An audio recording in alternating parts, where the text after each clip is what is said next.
నమస్కారం. మనం ఒక వెంచర్ని సేల్ చేయాలన్నా, ఒక కస్టమర్ డీల్ని క్లోజ్ చేయాలన్నా ఫాలో అప్ అనేది వెన్నెముక లాంటిది. ఇది మన అందరికీ తెలిసిందే. కానీ ఈ మధ్య కాలంలో చాలామంది మార్కెటింగ్ అసోసియేట్స్ చేస్తున్న ఒక చిన్న పొరపాటు ఫాలో అప్లని వేధింపుగా మార్చడం.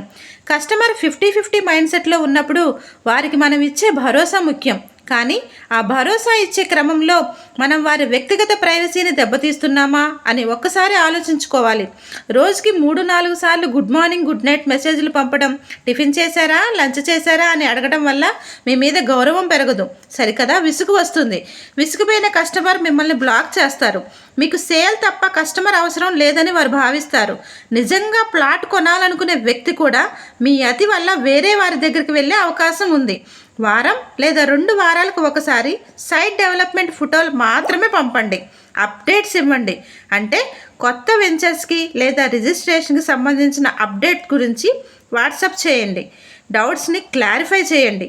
వారి సందేహాలకు సమాధానం ఇచ్చేలా సమాచారాన్ని పంపండి. మీ మెసేజ్ చూస్తే కస్టమర్కు సమాచారం దొరకాలి, కానీ ఫోన్ తీయాలంటే భయం వేయకూడదు.